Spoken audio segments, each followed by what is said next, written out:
How's everybody doing today? I thought I would come live and just see how everybody's going, how everything's doing. I wanted to talk about whatever topics you guys wanted to talk about, just kind of like a live Q&A, ask anything. And again, as long as you put your camera on, I've already posted the link. As long as you put your camera on, I will let you on screen. And then you can ask whatever question you want live. You can ask in the comments section too, of course, but you can ask live by coming onto the channel. Boom, there we go, pinned comment. So the link to join is in the pinned comment. And then I also, as with everything, because I'm not stupid and I'm going to plug my goods, you can get our new book. Give me 1 second. Beyond Willpower, the Hunger Management Method. I'm going to post the link right here. We also have some spots open for coaching. And as always, you can go to ambrosiacollective.com and use the code MFingCOO to grab anything. We should be back in stock of No Morbidity here in about a week or two, about 2 weeks actually, from what I'm understanding. So it'll be make a great Christmas present for everybody. We're hoping everybody has a great day. Janet, how are you? Peaceful Lift, what's going on? Slots Chukin, Amelia C, Jessica, how is everybody?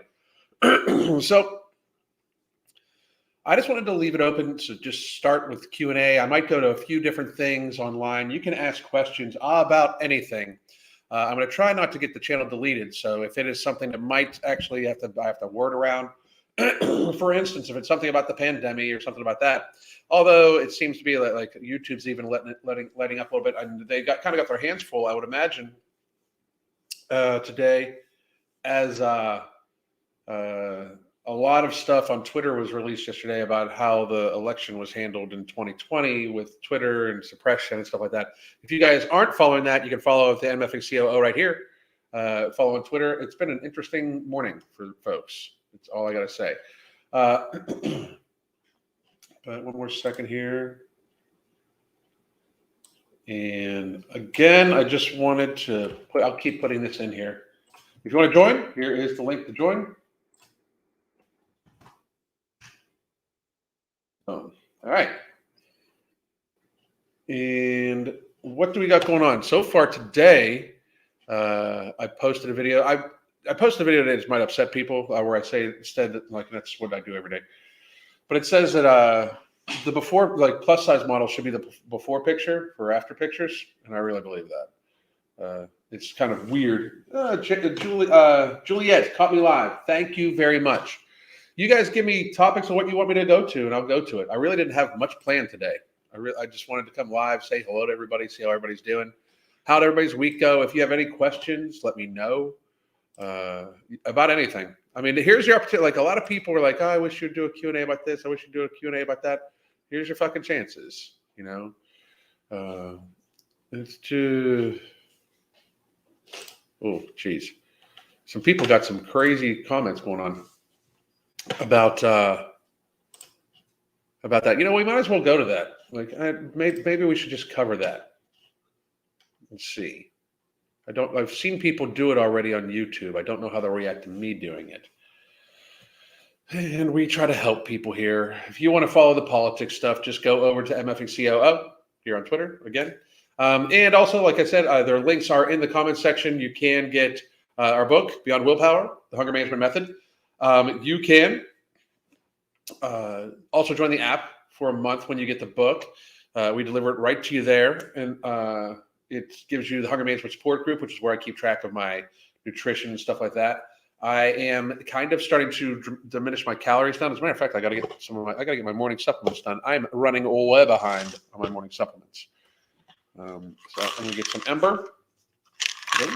I take No Morbidity. I'll probably take No Morbidity a little later on today. We're probably heading out here in a little bit, which is going to be an awesome day. Make sure you get the right supplements, Game Changer. Absolutely. Absolutely. Amelia, how are you doing? Hey, it's Izella. How the fuck are you? And Amy Jacobs, what's going on? So go ahead. You guys ask questions about whatever you want. I mean, I'm willing to answer any questions about anything. We're just going to do a random Q&A. If you're just here to get entertained, we got to wait for people to ask random questions. Machine uptake is my favorite. I don't do machine uptake too much. Morning, Alan. What's up, Ron? /2kin. Alan, I'm now just skipping breakfast and eating two meals. That's good. That's good. That's what I do. And here's the thing. Mark and I were actually having a conversation about this. For most people, 2 meals a day is plenty. If you're an athlete, I don't imagine you're going to need to get a third, but 2 meals a day should be plenty for most people. Jessica S., like a month almost. Whoop. Not a question, but just FYI for anyone else. I don't know if this is common, but it seems like it took Normobody a little while to really affect me. So anyone that just got it, don't give up. Yeah, it's for some people it's like that day. For some people it takes like a week or two. But the concept is make sure you're hydrating really, really well the entire time. It should be giving you some decent stress relief effects right off the bat because those things don't need to titrate.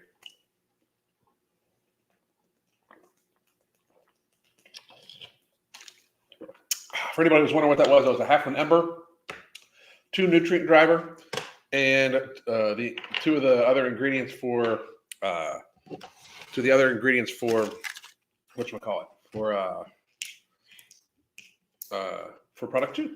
So what all happened this week? Like what all would you want me to check out? Like stuff that I've missed that didn't get touched because I do get very busy talking about my stuff and everything like that. So what did I miss? Was there anything in the girl world, I should say, that I missed?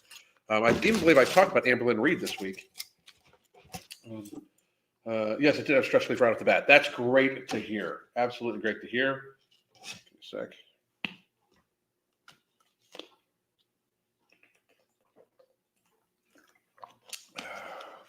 All right, I feel better now. Rainy day, wonder if I should still take a walk. Grab an umbrella, go for a walk. It's good for you. We're going to be getting out and about today, too. I cannot wait. Can't wait to get out and about today. Your order from Tiger Fitness is coming today. That's outstanding. What all did you get? Let me know. So what we're going to do here, I wanted to show something so we can discuss, I guess. This is my Twitter. This is the area that I've been most vocal on lately. Again, if you're not following, please do.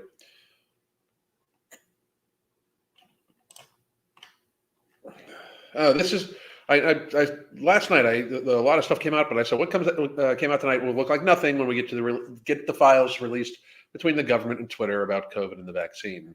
It's going to be interesting, people. We'll see if anything gets done about it.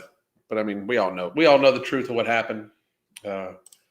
So this is something I wanted to talk about. Because this is some crazy shit.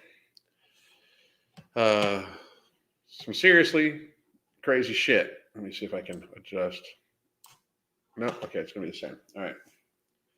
So here we go. Yes, this is going to happen between my other video that I really need to.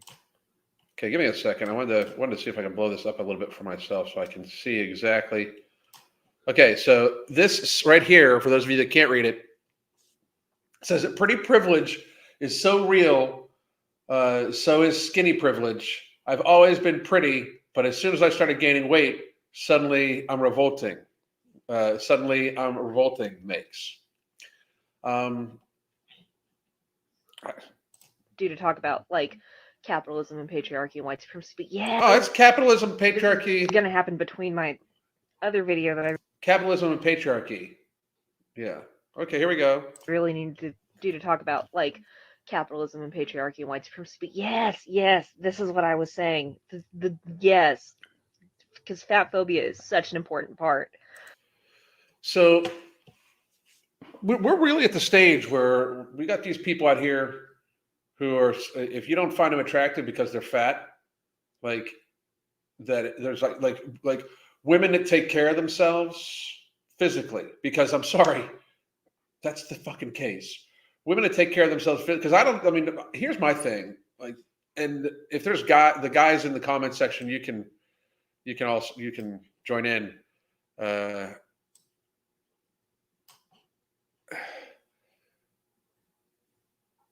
Most guys I know don't like super, super skinny women either, just to be real. Like, I mean, most guys I know Like it's more like the bikini model type thing, which is still an unrealistic standard. But like the fucking thing is like fucking people need to understand like you're not everybody's going to be for everybody, you know, and to think it's privilege to be skinny, like if a fat person uses the term skinny privilege, it's something that they could do themselves. They could lose weight.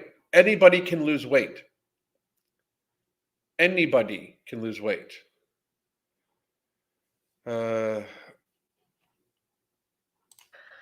Of pretty privilege as we know it, and beauty culture and diet culture, and also white supremacy, because fat phobia.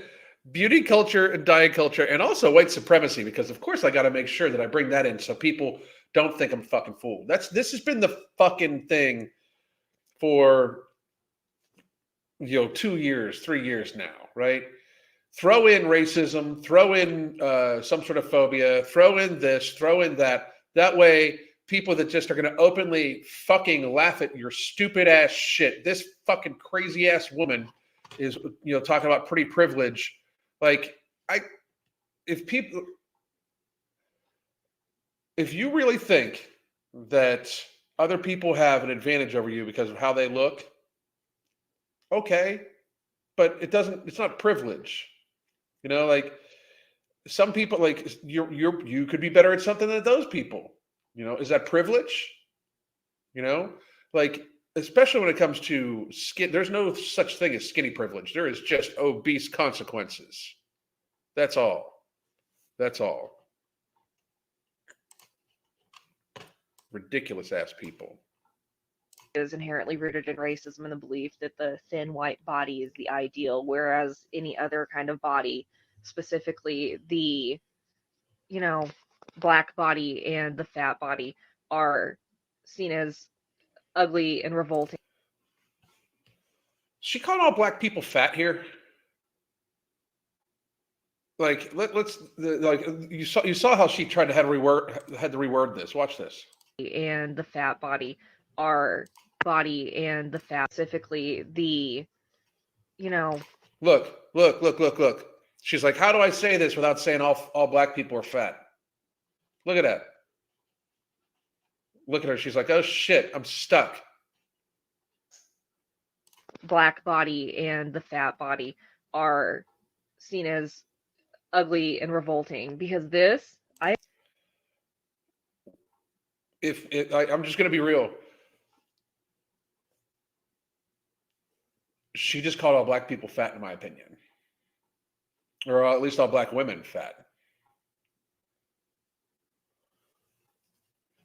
That's crazy. I mean, like they don't even realize it. I've seen this story so many times. I have too. This is no shit. I have too. I weigh about 100 pounds more than I weigh right now, and while dudes treated me one way, like many dudes, like fucking stepped out of my way. When I'd be walking, I definitely like in this picture right up here, like when I'm that lean, I get different looks from different people. Was it privilege? There's a little bit of work that goes into that. That's not privilege. Just so you know, it's not privilege. Of people who grew up thin, and they were considered so pretty, and they were considered just absolutely beautiful by everyone they knew.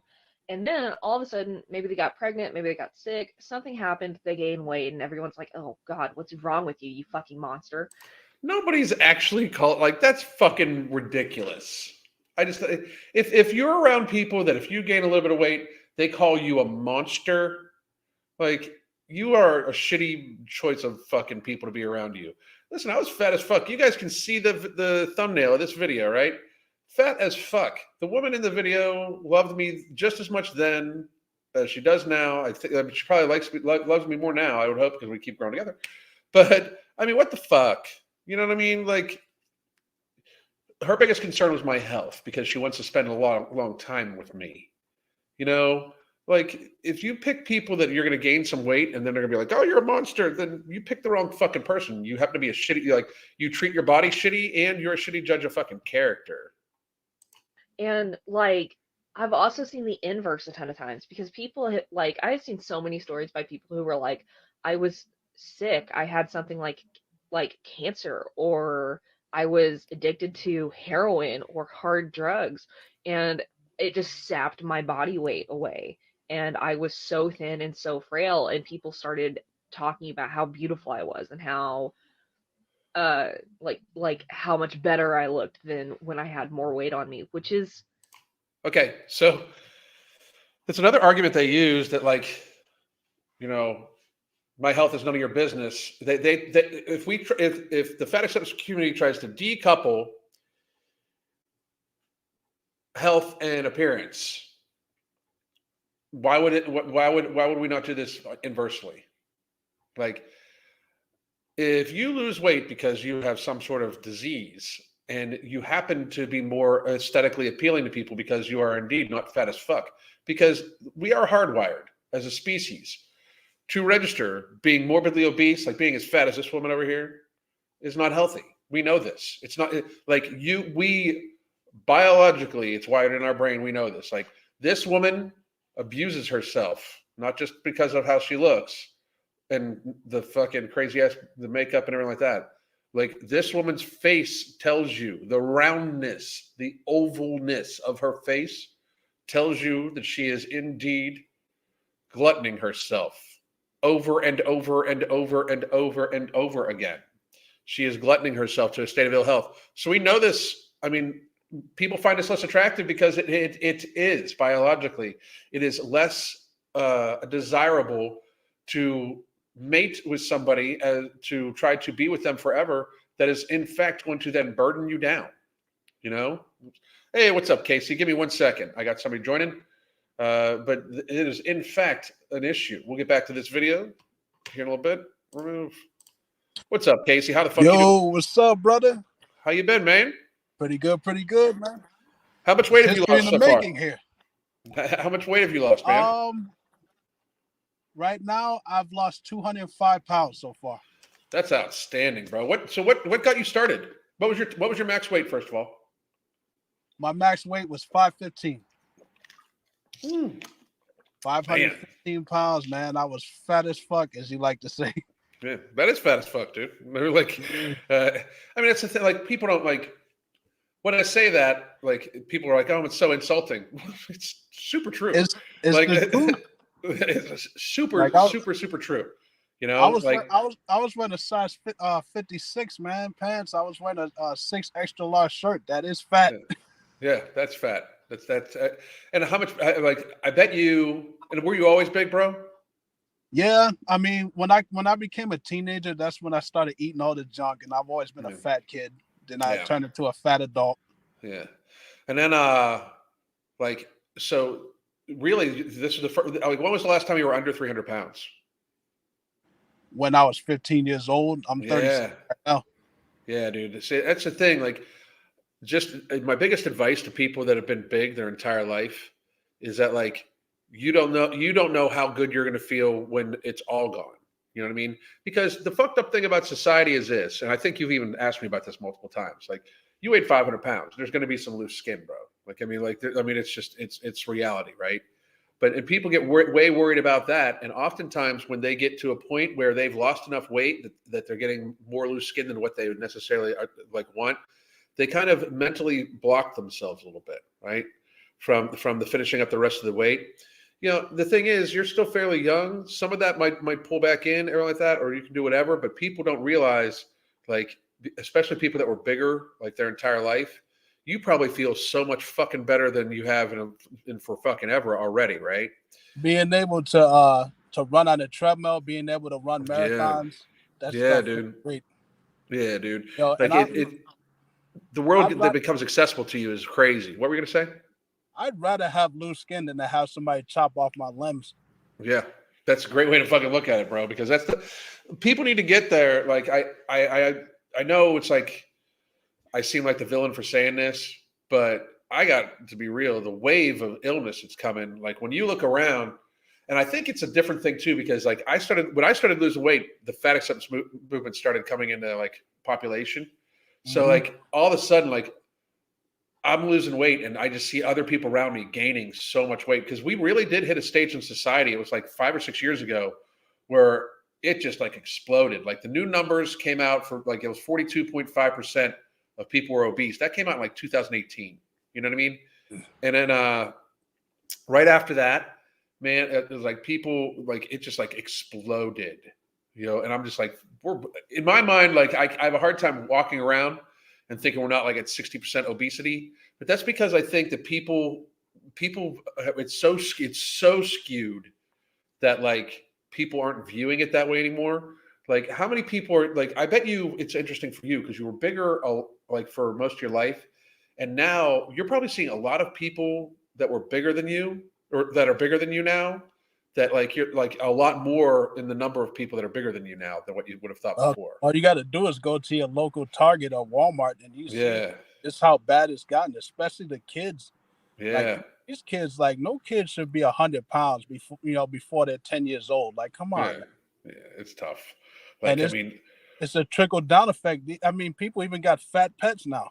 Yeah. Oh, I know. Well, I mean, it's unfortunate I have a fat cat, but we're working on it. The problem is we have 2 healthy sized cats and 1 fat cat, and she just eats everybody's food. Johnny, I'll get with you in a second. We have another commenter. Did you have any questions for me, man? Yes, sir. When you get to, everybody hits that plateau, because I got 90 pounds left to lose. Yeah. What do you do when you hit a plateau? Like, how do you jumpstart and reset? All right. So, I mean, if you're at a plateau, right about 300 pounds, it's weird how it works that out. A lot of times it's because the 100-pound mark is a mental thing too. Like each 100 pounds, right? It's like getting under 200 pounds is very tough for me for some reason. Like I also had this weird thing going on where like under 200 pounds meant like I was like weak too. I don't know why, but once I broke over that, we were good. But the biggest thing I think I got to say for you is like I would take a look at the basics, like you probably think you get plenty of hydration. You probably do because you work out a lot. 6 gallons. 6 gallons of water a day. Yeah, 6 gallons of water a day. You drink 6 gallons of water a day. Yes, I do. Guaranteed. No lie. 6 gallons. That's a lot of fucking water. About what your calories are at? I try to keep them in between 2,000 to 1,500. I try to keep it in between there, depending on what I eat. So you're eating 2,000 calories and you're not losing weight? I am, but of course, everybody's gonna hit that plateau where it's like, all right. Oh, okay. So you haven't hit it. You haven't hit it yet, dude. If you stay somewhere around like 1,800 to 2,200 calories and stay active, I have a hard time believing you're not going to get down to somewhere around like the 220-pound mark just at the pace you're supposed to go. You know what I mean? That's my aim, to get down to 220 pounds and stay around there. Yeah. How tall are you? 6'4". Yeah, dude. Yeah. You ought to be good right about there. I mean, the thing is, if you just kind of, I would not make too many other fucking adjustments, you know, because until you would actually hit a plateau. Because if you're happy, satiated, satisfied with your food right now, you know, if you're eating food that makes you feel happy, you know, I don't see a huge issue with it. Hitting a plateau, I would take a step back and take a look at the first things I do. Hydration, you seem to have that plenty good. What's your sleep like? What's your stress like? Has anything creeped in? You know what I mean? Has anything like snacking, anything like that creeped in? And then just take a look at that stuff. Well, I mean, as far as sleeping goes, I work 3 jobs. So, you know, sleeping ain't all that great. Right. But for snacking, I usually just keep things, I keep nuts like almonds, things like that. You got to be careful, man.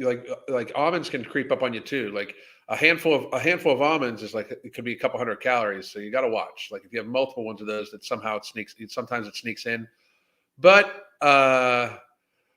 you know, to me, it would depend on like what you get stuck at. Of course, you know, you can reach out to me too. So you're on the app. That's true. It seems like people in the comments section are questioning the 6 gallons of water. Do you mean liters or do you mean gallons? No, 6 gallons of water a day. Yeah. Like the gallons that you go, because like I said, I'm working 18, 20 hours a day. Yeah. I'm on my feet running around outside. So trust me. This is okay. I mean, what would he hit water poison levels? That's.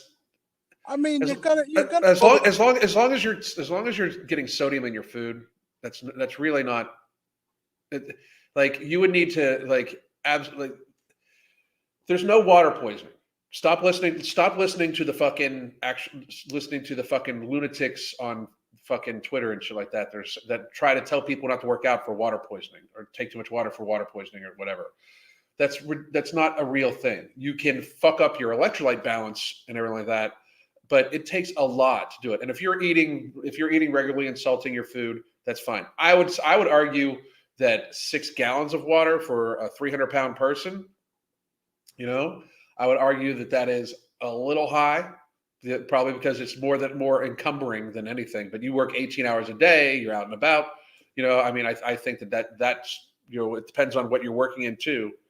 But I would say that 6, multiple. I take in 3 or 4 during the summer gallons of water. Just be real. There's been 3. There's been many days where I take in close to 400 ounces of water, and I'm a 180-pound dude.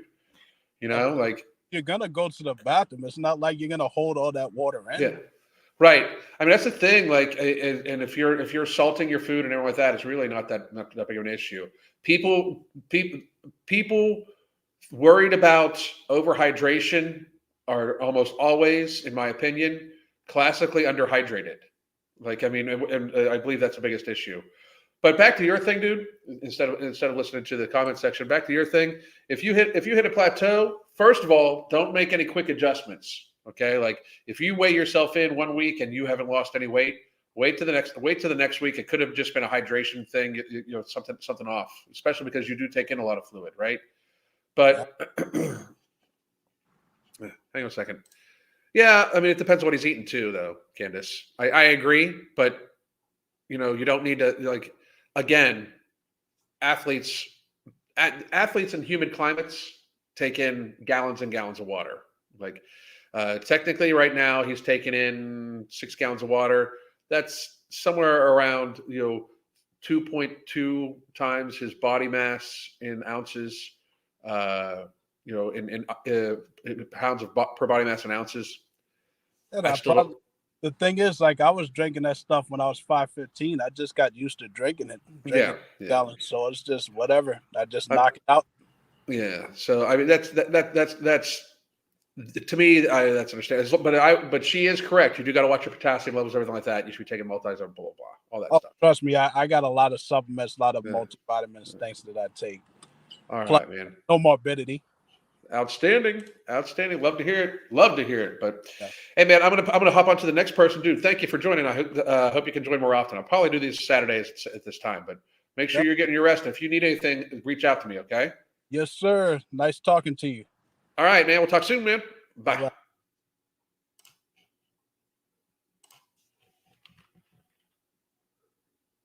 Give me 1 second, dude.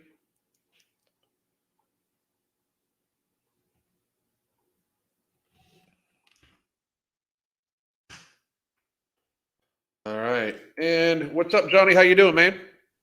Oh, hey, what's up, man? Sorry, I was down in my Immortal. That's all right. How you been?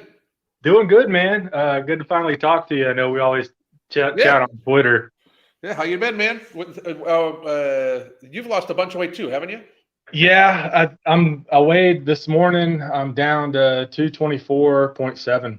What was the max? At my highest, I was like 380 something. Woo, shit, dude. That's a lot of weight. Yeah, and then after I got COVID early last year, I was like 362. Yeah. And then when I really decided to get my shit together, I was like 345. And then my wife and I she wanted to do it. So we just tag teamed it together. And she's lost like 65 pounds. And she's 5'4". She's 5'4", so she's a shorty. Yeah. And so yeah, we're just both. I love how people call their wives 5'4", they're shorties, when my Crystal's like 5'1". Yeah, I'm 6'3", so. and we lie about the one. Yeah. All right, man. So what questions do you have for me? Well, I've been stuck like in the 224 to 227 mark for about 3 or 4 weeks. Okay. Been playing around with macros a little bit, trying to hit at least around 220 to 230 grams of protein a day. Yeah. Carbs kind of fluctuate depending on if it's deadlift day or squat day. Okay. So you feed different days? I do. Some days I just don't feel like having carbs, so I won't. But I've kind of gotten to the point where the weight loss thing, I'm kind of there. I wanted to hit about 210, 215, but just feeling kind of stuck. So I don't know if it's where my training, nutrition is starting to clash with the mental goal that I have. I mean, I do. My biggest thing is for somebody that's lost a tremendous amount of weight. If I was you, I'd find a way to very much normalize this out to the point where it doesn't have to be super, super, super meticulous. Okay. Yeah. It sounds to me like you have a very, like with most people that have lost a tremendous amount of weight, there's lots of pieces in place, right? Yeah. Well, I'm always talking to you and I'll ask a question. And to me, it's just a data point. Yeah. And I'm like, okay, well, that's that. I don't hang too much on it. It's just like, okay, let me put it on the board and look at the big picture. Yeah. That's just the way my head works. Yeah, absolutely. Absolutely. If I was you, I would take a look at your largest meal, eat 75%, drink some water, see if you're still hungry. Like technically at this stage, man, you're looking for like another 10, 20 pounds maybe over the course of a year. You're looking for an extra 100 to 200 calories. I would worry way more about it being sustainable at this stage than anything. Like instead of trying to force the last like 10, like the last, like if you're going to lose 200 pounds, the last 20 is going to be slow as fuck. Nickel and diamond. Yeah. Because what you've done is set up an area for yourself to develop this into like more of a lifestyle. Yeah. And you should be totally appeased with how you function, like how you operate. Yeah. And that's the part that I don't struggle with. Yeah. So if I was you, I would wait it out for like another month or two, okay. And just not just do your things, not be necessarily be as concerned about that. And you're at the stage now, man. Like, I mean, because I've seen your posts. You're at the stage now where you can kind of look in the mirror and start telling some differences. You know what I mean? I am seeing that. Like, I'm starting to see more and more abs and things like that. So that's, I mean, I don't even step on a scale. That's what I kind of go by too. Like, I mean, I go by that, and I go by this in my face. Like when this starts coming in, and you can't tell because I got my fucking 3-day of growth on because my beard grows like so fucking crazy. But like when I start seeing like the cut through here in my cheeks, I know that it's the first thing to sap on me. This is like literally how I know if I'm in a deficit or not, because it fills back up when I'm not, and it's weird. So I tell you, I'm definitely starting to notice it, like on my left side. Yeah. So I would start paying more attention to that stuff, and then literally just try to sit back and take a look at your portion sizes. Are they portion sizes even for healthy food that you would eat when you were bigger? Like that was a big adjustment for me too. Like all of a sudden we realized I'm eating healthy shit. Did I stop losing weight? Well, I'm also eating like the portion size of beef I would have eaten when I weighed like 280 pounds versus the portion size of beef that when I'm like 170, 100 or 180 pounds. You know what I mean? Yeah. So you got to take a look at that. That's one of the reasons why I do like, what's one of the reasons why I think No Morbidity helped me over the last little hump of my weight loss and stuff like that is because I was able to sit back and be like, okay, I'm going to eat 75% of this meal, drink some fluid, wait 20 minutes, and then see if I was still hungry. Since I wasn't still hungry, I then took a look at it. Now it's a little different now because like I have to watch more carefully because I literally am like a state of non-existent hunger because of everything I'm using, and how I eat. Like it's also a combination very much of like fucking 280 ounces of fluid in a day plus fucking. I start my day. I literally do everything that this book says. I literally do on a daily basis. Like I wake up, coffee, supplements. No food at all till like 2 o'clock. 2 o'clock, it's almost always all beef or all pork, like protein, healthy fat with some mustard. That's it, normally. Yeah. And then the evening meal has some carbohydrates to it sometimes, not even all. Like it will oftentimes have vegetable carbohydrates, but not starchy vegetable carbohydrates. And then evening is normally what I'm gonna have. Like I had rice cakes last night. I had rice cakes, Philly cream cheese, and a little bit of there's like a raspberry jalapeno jelly that's made from a local place, and I had just a little bit of that. It was fucking delicious, right? Right. Just to avoid it. But if I was you, I'd just keep building that up, like where you're happy at and stuff like that. All right, man. Cool. All right. Hey, join me again sometime soon. I do have Liz down here that I'm going to get to right now. How you doing, Liz? I saw you. I wasn't trying to ignore you. But man, let me know and keep in contact with me on Twitter too. Okay. Yeah. Good talking to you, brother. All right, man. And if you have any other questions, let me know. Okay. Take care, bud. Bye. And Liz, how are you doing? Doing well. I'm Good, so good, good. sorry. I'm so nervous. Oh, please don't be. But you can always hang up on me if I'm rude. So, No. but Liz, I'm just playing. Liz, I saw that you love to jump on with you. I have PCOS and IR, and take Ozempic, metformin, and Myo, and have lost almost 90 pounds this year. That's fucking excellent. That's outstanding for you. Congratulations. I bet you feel a world different too. I gotta admit, everyone asks me that. And I think it's because I was heavy for so long that I don't really feel a difference between me when I was heavier and me now. What was your heaviest, if you don't mind my asking? Oh yeah, no problem. So I was 350 pounds at my heaviest. I'm 6'2" for reference. Wow. Yeah, so I'm a very tall You woman. make me feel short. Thanks. I appreciate it. Big all your life? Yes. Oh my God. I was 350 pounds by my senior year of high school. Just for reference, I'm 24 years old now. So that was only like, I can't do math, probably 6 years ago, whatever. Okay. And what's the food that's been the hardest? Oh shit. So with Ozempic, this is actually why I really wanted to hop on here. I get food repulsed really easily now. But what's crazy is I'm only food repulsed against like soft foods. So like, and of course, like if you're cooking vegetables and stuff like that and chicken, like grilled chicken, don't get me started. It's disgusting now. But potatoes, oh my God, it's so hard to give up potatoes. So potatoes in what form? French fries or baked? All of the above. Like we just had Thanksgiving and Yeah. my dad made mashed potatoes with like the works, sour cream, cheese, whatever. And I was like, Liz, do not scoop like your 350 pounds onto your plate right now, because you are only going to eat 2 bites of that, and then you're going to be wasting food. Okay. So Ozempic has you completely hunger managed then, but the couple questions, because I've spoken to some people on it, but everybody seems a little different, and you're on a few other things too. So Yes. It does make you like some food makes you nauseous, or is it all food? It's a lot of foods. And also, surprisingly, Ozempic doesn't control my hunger the way that I thought it would. I have absolutely no appetite suppressing effects on it. So what I'm doing is calorie counting. And if I'm hungry, like, oh, well, I'm hungry. So did you have trouble with sugar before?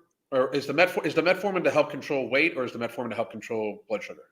It's to help with my insulin resistance for my PCOS. So yeah, Okay. I had insulin resistance. Have you tried berberine? I have. And actually my doctor took me off of it because she wanted me to do metformin instead. And I have to be honest, I didn't see too much of an effect from the berberine. And I haven't also seen too much of an effect from the metformin. The greatest effect that I've gotten is from intermittent fasting. And then obviously I eat under 100 grams of carbs a day. And I try to follow your recipe of like only eating like the starchy vegetables, like towards the end of the day, like just a smaller amount. And that seems to help a lot with my blood sugar. It does. That's Yes. why I like it too, because like I'm not insulin resistant by any stretch of the imagination, but man, like blood sugar cravings for me are a fucking real thing.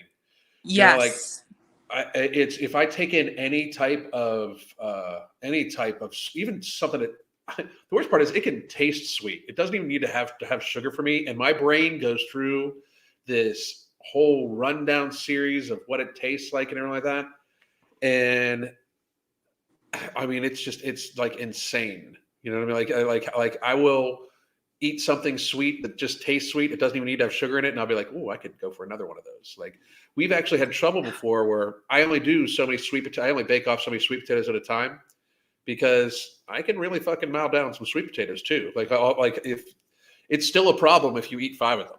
You know what I mean? Like it's if I as my sweet treat end up eating 5 sweet potatoes, that's not a treat. That's a sweet meal. So Yes. I'm happy to hear that's been working for you. It's weird that the metformin isn't actually helping that much, because it really should. I'm not gonna lie. I've been through 40 doctors basically my entire life trying to get the diagnosis for PCOS, because I always knew something wasn't right. Right. And I still don't entirely believe that I have PCOS. I do think I might have Cushing's, which is why I don't think that some of these medications are working for me. Yep.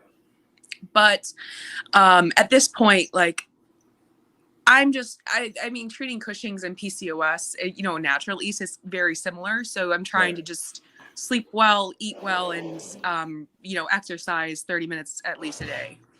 Yeah. And when you say exercise, you're talking about it being like habitual stuff you like to do, right? Oh yeah. I burn about 600 calories a day just from walking my dog. Perfect. And then, of course I do some weight training, but honestly, like, I was an athlete back in the day, and I just don't have the drive in the gym the way that I used to, because I don't have that team to back me up. So right. So you've lost about 90 pounds from 350. So that means you're at about 260 right now. Yep. I bet you, especially at your height, I bet you if you get down to 200 pounds, the accessibility of things in life that hadn't been normalized to you are going to be amazing for you. I'm excited for that. I told myself that once I get to 250, I'm going to go zip lining and I'm going to go horseback riding, because those are all barriers to that weight. Right. Absolutely. You should. And I highly suggest to do all those things. If you go zip lining, make sure it's like try to do the ones that you can do on the trails and stuff like that too, because then there's some other added, it's just like some other bonus next to it. You should be really proud of yourself. And I know it probably sounds like I come off super negative about Ozempic and stuff like that. My biggest worry is that is your doctor telling you all the possible side effects? Is your doctor is for a lot of people, it's their insurance doesn't cover a bunch of it, so then all of a sudden they get this massive bill for it and shit like that too, But also, it's what if I was you? What I would be asking my doctor is, what's the plan for when you reach the 72-week mark on it? Because you're not supposed to use it for farther than 72 weeks due to the possible side effects and stuff like that, right? Right. Now it sounds to me like you're fucking killing it with just your lifestyle habits and stuff like that. The thing I would worry about necessarily is if you come off of it, it is absolutely the thing that's making you nauseous with food. It absolutely, everybody I've ever spoken to says that, right? But if that all of a sudden isn't a thing anymore, you know how when people have problems with food, all of a sudden you get to try new foods and they're like, oh, you got to try new food, and it becomes the thing you think about a lot. A lot of foods you might have had issue before that you don't now because they make you nauseous. That might come back, so I would just be prepared for that. You know what I mean? Yes. And I really think that especially how you're eating now, if you can build it into a nice habit, you should be super, super, super proud of yourself. I personally would be talking to another doctor about hey, am I diagnosed correctly? Because next they'll start talking to you about surgery for PCOS if it doesn't cure. Wow, I did not even know that. Well. Yeah. I don't have the typical PCOS symptoms, as in I don't have the polycystic ovaries. I just have the insulin resistance and the high free volume of testosterone. But arguably, I do have to wonder if it was only high because I was in athletics, because I was squatting 650 pounds and benching 250 and stuff. Shit, so that's fucking big weight. Yeah, so I was strong, and my coach has a peak. He was amazing at getting us into our peak potential for lifting. Right. So, and part of that was cycling and and having our testosterone raised naturally through exercising and managing our cortisol and so on. So I just have to wonder if that was affecting it, because it also changed my heart, because I frequent several doctors thanks to my PCOS symptoms when it wasn't unmanaged. Right. But I guess my main reason why I hopped on here, and actually I had to hop off soon because we're going to a birthday party. Please do ask the question you want. I'm sorry. Yes. I got too interested in asking you questions. Yeah, I'm so sorry. So I listened a lot about your April Lauren commentary, and I had to be honest. Yes, it is the food with April Lauren. It definitely is. But I also have to wonder, because when I had untreated PCOS, because I didn't have good doctors, I worked with a trainer and I was eating 1,500 calories a day, and I only lost 1 pound in about 5 months of eating 1,500 calories. We were doing 40, 30, 30. So 40% carbs, 30% fat, and 30% protein. And we had dropped my calories several times, and to the point that we were at 1,500 calories. And I have no problem showing my Fitness Pal those carbs, and I do weigh my food because there's no point in lying to myself, you know? Right. So, and then when I started actually with the medication to treat my insulin resistance caused by my PCOS, which is like really common, I eat 1,500 calories now and I lose, like 3 pounds a week. Yeah. So I just have to wonder if her slow weight loss is a result of her not managing her insulin resistance from her PCOS. And then I have to wonder if it's because her doctors are not actually helping her. Because as you know, when it comes to PCOS, the doctors are pretty much useless on that whole syndrome. Well, they don't really, to a great degree, I don't think they understand it. But I would agree. I will say this, where I see it, I've watched a lot of her content, and there's been times where she has claimed that she has had gotten a metabolic checkup and she's perfect. Her metabolism runs great. And then, That's BS. I mean, my biggest issue is that, like, what is the truth? Because I know the way I come across might be a little odd to people, but like, I really want to help people. My problem is I think the open lies Yes. hurt her audience, to a great degree, Now, if it would come out that she had PCOS, if I was her, and wanting to get pregnant at such and such time, I would absolutely do my very best to make sure that everything was addressed. She's been obviously told that weight loss is a barrier to her getting pregnant, So if that was the goal, I would be doing everything fucking possible, which I would be getting as many second opinions as fucking possible. Yes. And I can't even tell you how many Facebook groups I'm a part of where they literally tell you about berberine, myo-inositol, all these natural supplements that you can use that do the same effect as the pharmaceuticals. Right. And so I do think about that. I do think she is secretly binging / overeating. Like, I do 100% agree with that. And I do not appreciate her lying to her audience. And I also think that, I don't appreciate her lying to the audience. And I also think that she's doing a disservice to people who have PCOS by not talking about her treatment plans for it. Yeah. Although I do understand that could get into personal grounds, but oh well. Well, but if you're putting everything else online, personal ground, like if it's something that affects this, it's something that she should offer to her audience, I think. But I don't know, like, that's the thing. I would like to believe her that she has it, and then, like, what are you doing about it? Because that's something that she could actually the weird thing to me is, like, she could make content off of it. You know what I mean? Like, and she chooses not to. Like, if she has PCOS, it could easily be content that she can make. And I've been doing this long enough where you see some people come up. It's like, she does a lot of stuff just for content. I don't think she would necessarily pass that up. And anybody that has had issues with food, like, I can look at her in videos and be like, she binged last night. Like, you can see the puffiness, the swelling, yeah, the swelling. Like, you could be like, she binged last night. You know what I mean? Like, or within a day of filming. And that's where I just find it's what I always say. Like, losing weight online, it's one thing. Like, it's hard for me when I talk about it sometimes because I got problems with food. You know what I mean? Like. Yes. I'll find myself making certain content, and later on that day, I'm like, wow, I can really eat this, or I can really eat that, or I can really eat this. You know what I mean? Like, it's like if food, like, because like when you have issues with food, they become, the more you think about it, sometimes the worse it is. It's like an alcoholic thinking about alcohol. You know what I mean? It's not great, right? And so I can see it being an issue for me. So I could definitely see it, like, where she's even, like, the open admission. I feel like, here's my thing. I feel bad for her, but I also hate the fact that she lies to her audience, because I feel bad where she's got to feel kind of stuck, like, this is what she wanted, but did she really want it? She obviously has been trying for years and years and years to get, like, notoriety for this stuff. And I just think that, to a great degree, more than anything, like, she obviously realizes it's bad for her. She talks about not wanting to weigh in, all that stuff, but at the same time, like, then do something about it. But yes, I wish her nothing but the best. I wish she would actually get, like, a second opinion about possibly having PCOS and get some treatment for it. because then I think she would lose the weight. But the problem is, I could like she shows like, and here's what we ate out. Like that's how she always eats. Like that one video where it's like you got The pancakes. pancakes, bacon and eggs. Like that's more food than I eat at a meal normally. You know what I mean? So Yes. it is. It was a pleasure talking, and I really enjoyed your insights too. So about being on Ozempic, I would actually,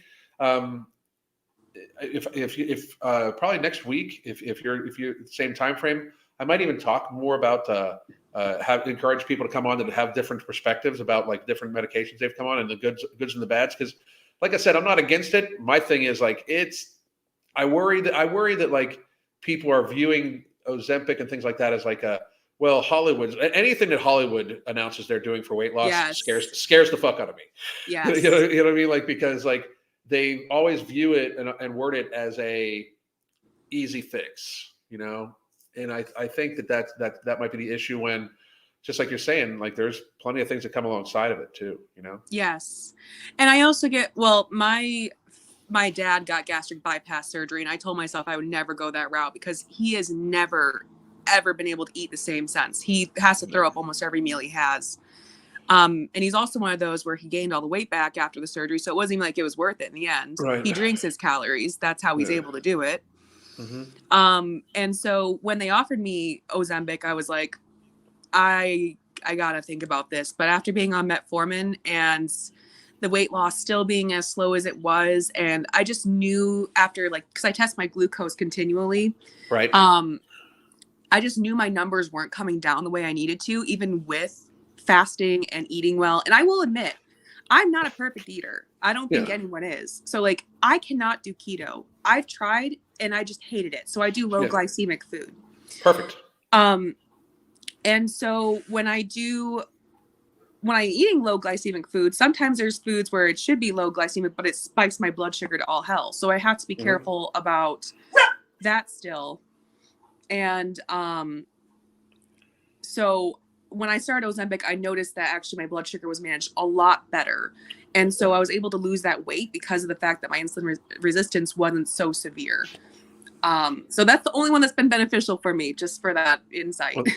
Well, I'm happy that it's helping you.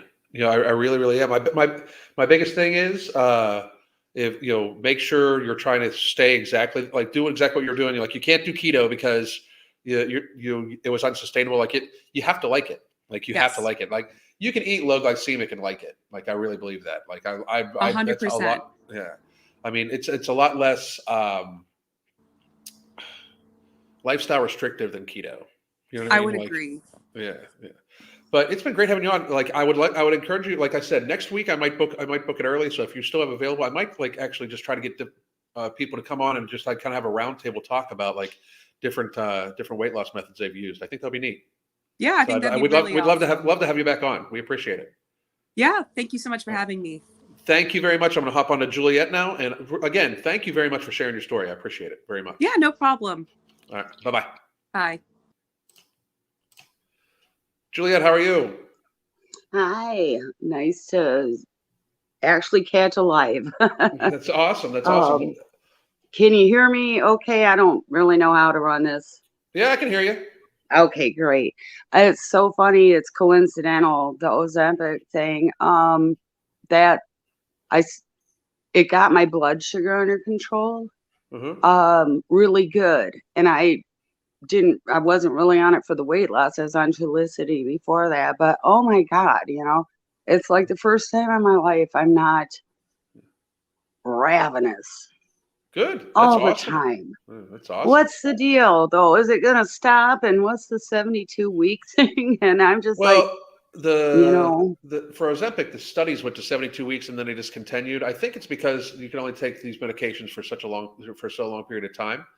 But it's something I would definitely ask your doctor, like, hey, am I going to be on this forever type thing? Because what I would be concerned about for anybody that's on it, and I tell people the same thing about no morbidity too. Like, it's not something that you should no morbidity is non-toxic, all that stuff, but I still don't think people should be on it forever necessarily. If you can manage to build a lifestyle that is conducive to eating healthily and you enjoy it and it keeps you at a healthy weight and a good lifestyle, that's what no morbidity and things like Ozempic and Wegovy should be used for, not just like okay, well, I'm just not going to eat and then go through this. Because the problem with that is eventually, if you don't if you're not hungry at all now, when you go off of it, eventually, does that hunger come back? You should be building ways to, like, the methodology that we talk about, even in our book, we talk about it, where it's like, I'm going to do this to make sure that if I would go off all of the supplements, that it wouldn't be an issue. And Kate, I'll be with you in just a second. I see it on there. I didn't want you to think I didn't. So, but that I would talk to your doctor about, like, hey, when I go off of this, what should I expect? It's to be real. The healthcare industry should when they put you on a prescription, they should tell you what are the possible side effects, what it's going to be like getting on it, what it's going to be like getting off of it, and how long they expect you to be on it. They have 10 minutes. Yeah. I know. Yeah. I know, but true informed consent. I think that's why, because I have a really good diabetic doctor, but you are who I go to, and I mean it. I trust you so much because I've been listening to you for years. Thank you. I have. I always encourage you guys to talk to your doctor. No, I'm not taking you as a medical doctor. Yeah, because I am not. Promise. I am not. It's just one of these things where, that portion of the healthcare industry, I actually know very well. To talk about informed consent with people, that's been a huge issue for me for the last several years, obviously for lots of other things too. But when you prescribe a drug to somebody, like, if there's a chance that it's going to give them thyroid tumors, you should tell them there's a possibility that this is the reason why. Like, I've talked to people that have been on semaglutide and they didn't even know there was a black box warning on it. They don't even know what a black box warning is, and that's a huge problem because your doctor is not when you start to, like, I have a degree in healthcare administration, right? There's actually a class. Wow. There's actually a class called healthcare terminology you need to take. I feel sorry for you. You know too much, huh? Because the vernacular for the medical field is so different that even to be an administrator, you have to know what they're talking about. Like, if you go into a meeting in the shift meeting for the nurses station or something like that, like if you go in right away and you start talking, like, if you don't know what they're talking about, everything is in acronyms and in terminology that you're likely not going to understand. The same thing happens in a doctor's office. The doctor should be, if the doctor says any word to you that you don't understand, you should ask them what that means, and they should explain it to you in terminology that you then understand. And that is true informed consent. It shouldn't be like a pat on the back. No, this is good for you. Just take it. I do want to get this out. That's one opinion I've had all my life is my doctor. I can fire them. I am not their client. They are my whatever. Because I've been abused medically all my life. I'm sorry to hear that. So I'm sorry to hear that. That's why I go to people like, real people. And I do. I wanted to ask, though, is there, what's with the ravenous thing is how I'm so afraid of that. I don't even know. I've never not known that. The ravenous hunger. It could be in how you're eating too. It could be. Is that a blood sugar thing? Maybe it could. It could be. Like, it would, is that what you're talking about? Well, it depends. Depends on it. For me. Yeah. For me, if I eat sweets early, I'm hungry early. I do believe it's a blood sugar thing. It also is probably a great degree mental too. I have a sweet tooth technically. And by sweet tooth, that means I have a certain form of addiction to the dopamine release that happens when I eat sweet things. Uh-huh. So, but also, I'm sure part of that is because how my body reacts to it too. I'm sure I get a lot of dopamine release from sweet things, and I'm sure that it does affect my blood sugar levels. Like, I'm lean enough that if I eat certain sweets and carbohydrates, you see a difference in my vascularity. You know what I mean? Like, so it's like it obviously has a very serious biological effect for me. Oh, wow. Okay. Now, it is your books. Do you address these kinds of things in that? Even some of them. I have not been financially able to get to your programs before and everything, and now I can. I just don't know what. Well, go for a book and then branch out from there. In the book, I do talk about blood sugar regulation. I talk about keeping my blood sugar low and glycemic index foods. It's more of a term, like a setup on how we actually coach people and how people should look at themselves, with basing it based off like habits, getting good hydration, good sleep, good stress relief, and then making sure that you eat foods like mostly whole foods, and anything that's eaten for pleasure is just seen as that for pleasure. And it's on occasion and never done before, like the evening meal, stuff like that. So we do talk Eat about to that in the live. books. Yes, yeah, exactly. Not live to eat. All right, But I all love right. your reviews of the weight loss people or the non-weight loss people and everything. I'll let you go because I could keep you here for a week. Yeah, I've got 2 other Delighted to people. meet you. Delighted to meet you too. And everybody, just so you know, I got 2 other people to join, so I'm not going to go with anybody else after these people. So these will be the last ones, but we're going to get through all of them. So please do hang on. But there's no need to try to keep joining, okay? Because I do need to run here in a little bit. But thank you. I will be look back. Forward to talk. I look forward to talking next Thank week. you. Bye-bye. Thank you. Bye. Kate, thank you for waiting. How are you doing? Hi, I'm good. How are you? Very, very good. Thank you. So tell me a bit about you and what's your question? I am the typical American millennial. Grew up fat, been fat my whole life. I'm about to be 30, and I'm finally a little bit better. That's I've lost 55 pounds in the last 18 months. Oh, that's awesome. That is awesome. Tipping 200 at over 5'2", so definitely obese. Yeah. But if you ask anybody now, I'm getting too skinny when I'm actually I'm still carrying quite a bit of weight at 150 pounds. It's so strange. 5'2". It's such a strange thing. You know what I mean? Like where society has morphed so much where like, and here's the thing. I can't see like your entire build, right?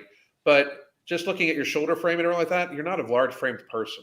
You know what I mean? Like by any stretch of the imagination. And when people get to there, a lot of times I think it's because they realize themselves that they have problems with food. We have more people that come to us that have stories like that, where it's like, I lost weight and my entire family then got on me about losing too much weight, when in fact they still were technically kind of in the obese range, you know? And the problem with that is if they're not going to recognize like that you're doing it just like you're not at an unhealthy weight by like a small weight by any stretch of imagination. 5'2", I would imagine somewhere in the 115, 120 range, you can comfortably walk around at, you know, like I think people get it skewed because we think of the average person, but especially for women, which is another reason why I am very animate about there being there is a difference between men and women, is like just for your frame, your structure, everything like that. Like if we compared our collarbones together, my collarbone is probably like a 1/4 inch thicker than yours and about 3 inches longer, just each one. You know what I mean? Like there's a difference. So when I say I weigh 180 pounds and people are like, well, you weigh less than him. And even though he's taught, like they forget about height, they forget about bone structure, they forget about all these things. When in fact, you're a 5'2" woman, you're not supposed to weigh 200 pounds. Like, no, I'm a very big advocate of this. Unless you are a genetic anomaly and tall as a woman, you are not supposed to weigh. There shouldn't be a 2 in front of your number, your weight number. And we've just reached a point where we've ran right past that, and we're at the stage now where oftentimes there's a 3, you know, and that to me normalizes that end of the scale. So when you lose 50 pounds to be in the mid 150s, you look very small compared to other people, probably. Like it's so weird for me because like while I decided to lose weight from my biggest down to now, I'm like, it's like everybody else got so much bigger too, because this has like been like a 4-year total endeavor, right? And the last 4 years have been fucking tough for people, and like society, it's been tough for the last 4 years, and people are just big, like big, you know. And clothes are getting big. Yeah. Oh, Crystal has such a hard time finding clothes. It's insane. Like, because you've probably seen her. Yeah. She's a small woman, and like she can't. Like, there's many times we shop in the kids section. It's crazy. I mean, even I lost a whole shoe size. I wasn't even that air quote big. Yeah. That's a big thing though that people don't even understand. Yeah. Like, I mean, like when you're big enough where your shoe size changes, that's big.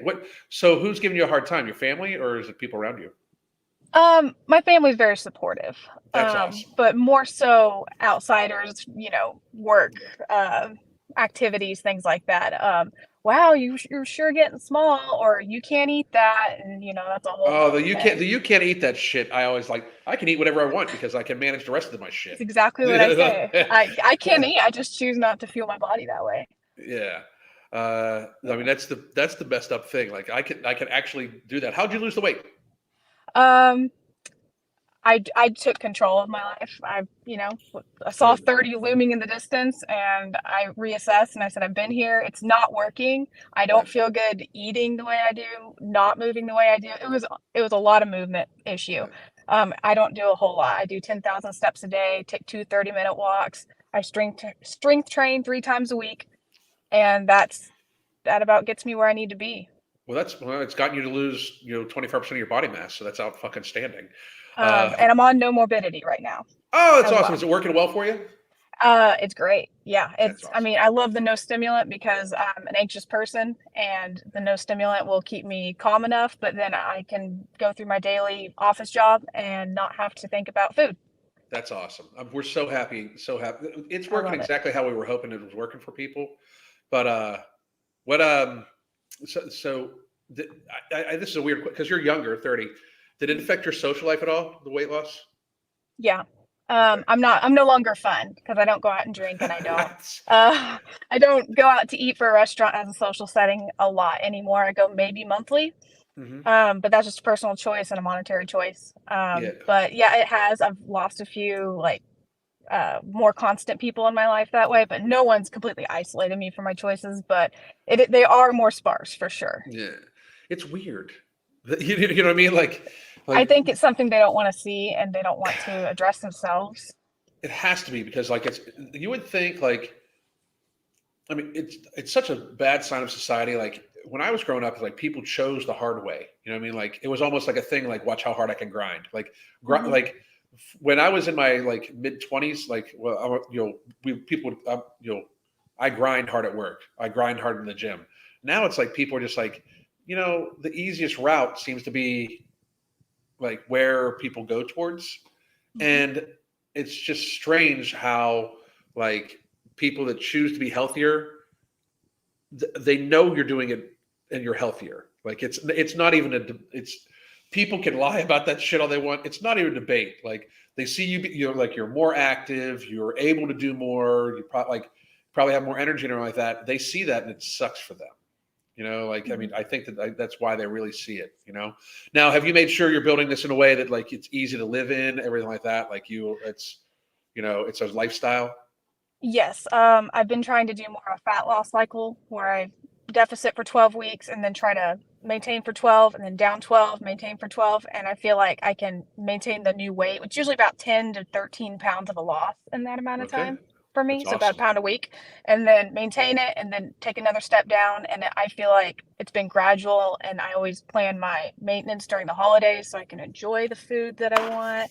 And so, I feel like it works, and it's taken what feels like forever, and I'm not done, obviously, but it's working and it's maintainable, and that's the goal. Well, the thing is too, losing it's like now, especially the last like 20 pounds should happen super slow anyway. It just should, like it should be something you can very, very much maintain. I do love the idea about how you're making sure you can maintain, and it's like a livable situation at that weight before you try to do another one in tiers, because oftentimes it's a problem. We normally start people, if they're really, really big, the deficit's going to be much larger, obviously, because they're really big, and we want to get them used to a smaller volume of food. At your size, we're talking like 50, like it's literally like 100 calories here and there at your size. You know what I mean? Like that can be the difference between you not losing weight and losing weight. Just because you probably, like, even with your activity levels, I would imagine at 1,800 calories somewhere around.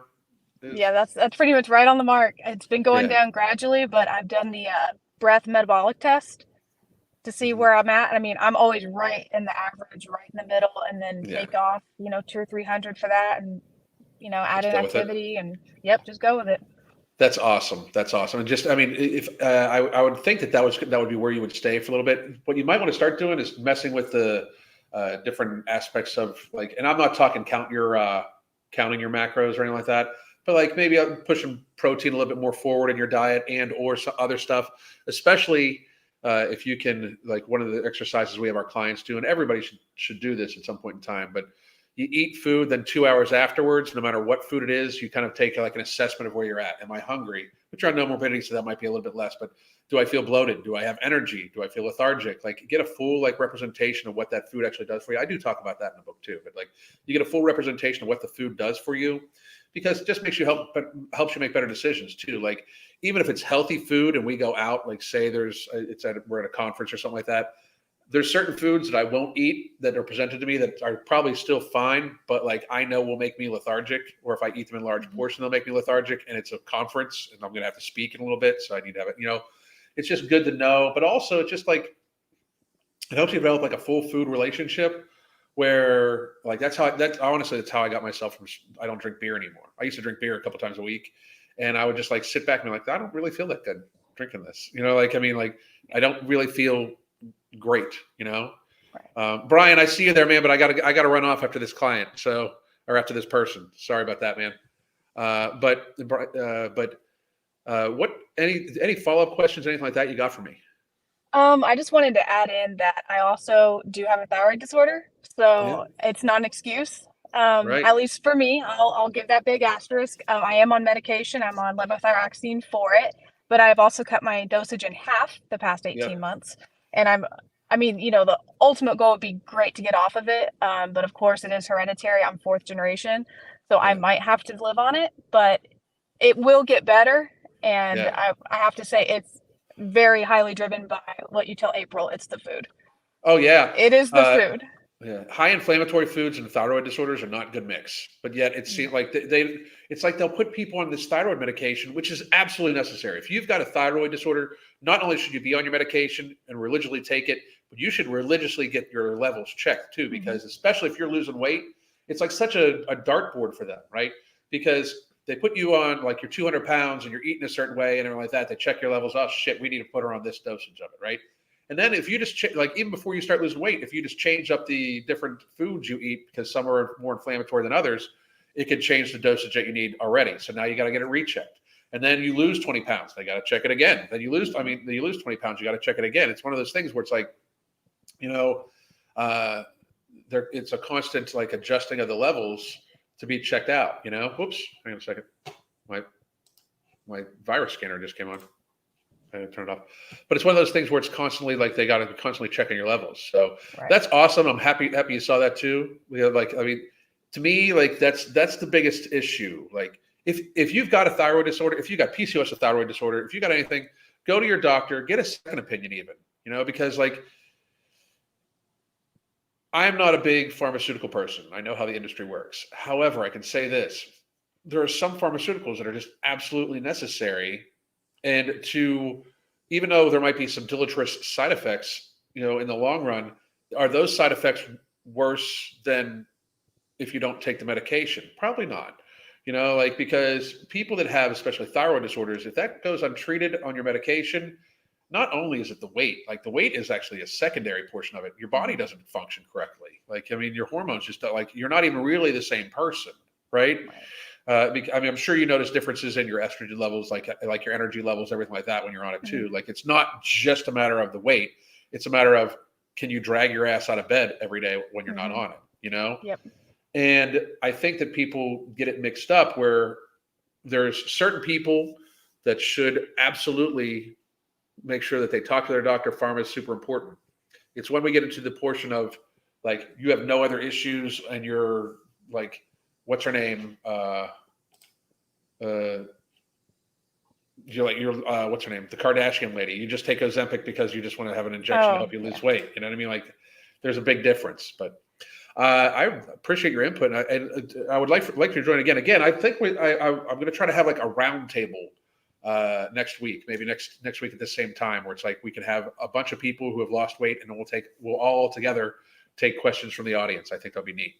Okay, so I would love to have you back on for that. Thank you very much for supporting the No Morbidity. I'm happy it's working for you tremendously. I've always wondered if it would work the same way for people that are on thyroid medication, stuff like that too. So thank you very much. It works perfectly for me. That is outstanding. And I see a few other people have wanted to join. I got to run. I've been on for like an hour and 15 minutes. It's Saturday. I'm going to do a little bit of prep cooking. I want to catch a workout, and then me and Crystal are going to hang out for the day. So I'll be back tomorrow, though. So thank you very much. And again, Kate and everybody else who joined, I really appreciate you guys. So thank you very much. Thank you. All right, we'll talk soon, guys. Bye.